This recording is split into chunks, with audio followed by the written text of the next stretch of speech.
Okay, turn 3. I think we're good to go.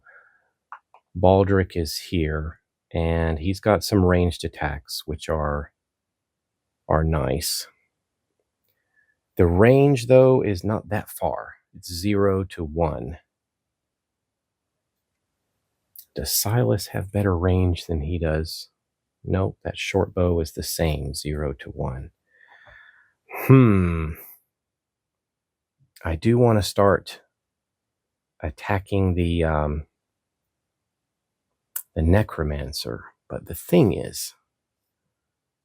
problem is if we get within one range here and make this attack, then we're going to have 2 fatties coming in on us. That's terrible. We don't want that to happen.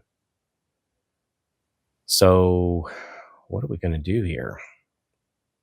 We need somebody that can do damage to fatties to get down here and help us. All right. Well, let's just try to play it safe here for a moment. Baldric is going to use his ranged mana blast and attempt an attack down here. 1 die, 4 or greater. And that's a 3. It made some noise too as he was maybe chanting the magic words.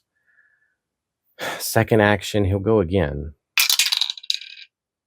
Wow, having some bad luck today. And I'm going to let him go one more time. And he gets it. So third attack, we hit the walker. Baldric gets his first point of experience, but I guess that would be another noise token, won't it? Miss, miss, and hit. Making all kinds of noise there. And the nun, the wounded nun, is ready to go next. She's standing on the vault door. So why don't we see if she can open that? She's got her short sword trying to open the door. No. Second action. No.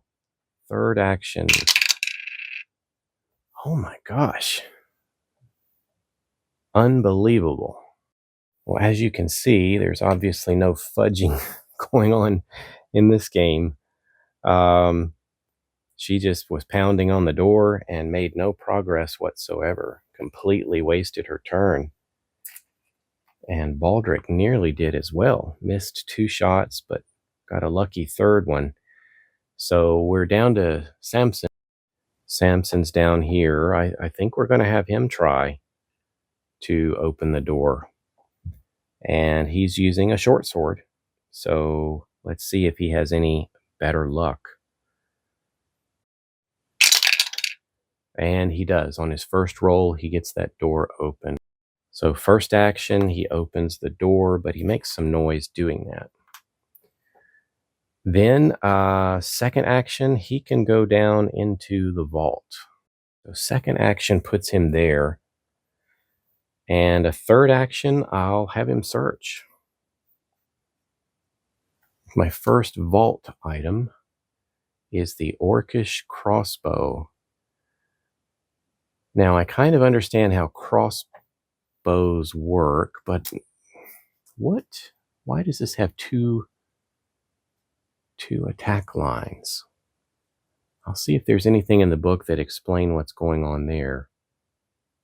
I don't really know why it doesn't say 0 to 2 and then just have the same numbers. Don't know why it has 0 on a separate line. Well, I'll figure that out a little later about the crossbow. I'm sure, well, I would assume some other people had a similar question. Let's see what Silas is going to do. Silas has, unfortunately, the same limited range, 0 to 1. I don't want to get closer to this walker. If we do that, that walker can move up and then attack him. But if we go this way and try to kill the necromancer, Well, the bad news is that those fatties are going to close in on us. We can't hurt them, and it's going to be really hard to get away from those guys. I'm almost wondering if he should back up, because the other bad thing about Silas is he has no way to open doors, and we've got some doors here, but he has no way of doing it. And if I did my setup correctly, it looks like both of these doors are to this south side. Um,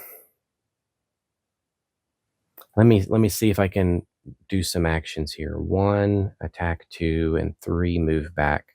Why don't we try something like that? We'll move down for 1, move into range. We're going to make 1 bow attack. I'm going to throw that dice so far out the window. And then we're going to move back. So 1, shoot 2, move back 3. That's what we're going to have him do. Kind of another turn wasted, I guess. Let's keep going. Well, it's Nellie's turn. She still is suffering 1 wound. I think, although she has a great sword, she's going to use her short sword to help Anne try to open that door to the vault. So let's not use this one. We're going to put that one in jail, and we're going to get a different die here. All right, action 1, and we got a 4. That's all I was asking for.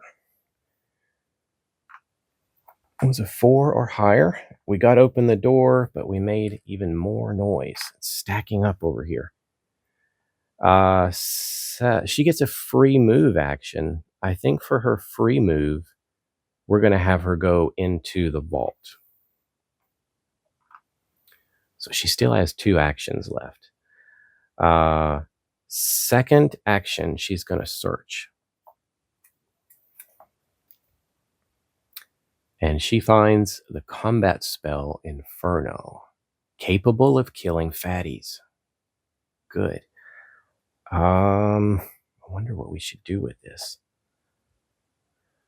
We need to get this to somebody like Baldric.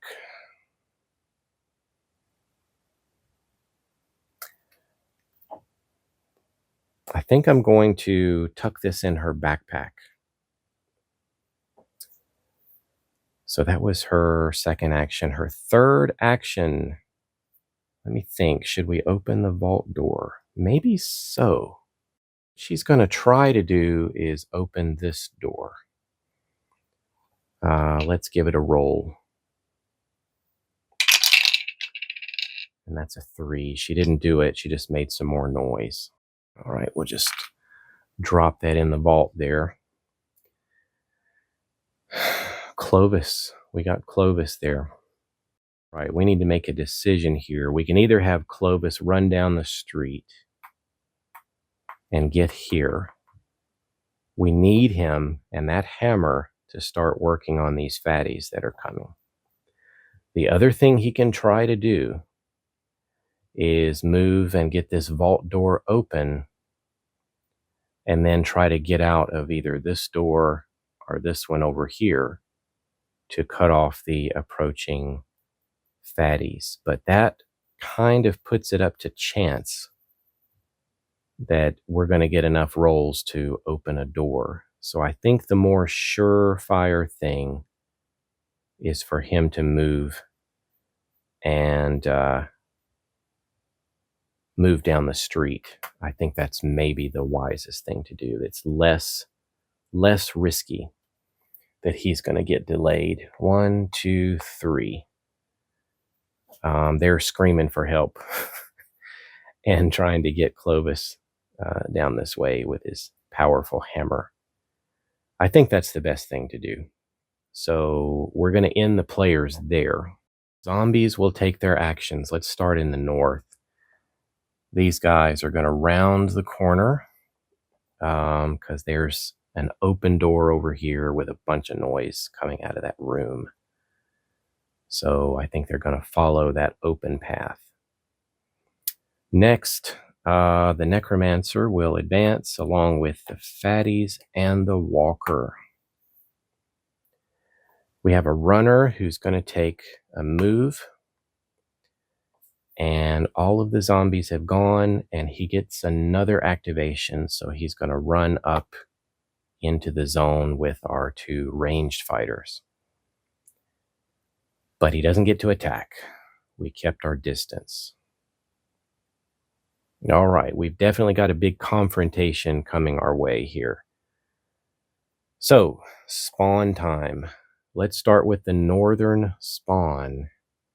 We are still in the blue, aren't we? We didn't kill anything this turn, did we?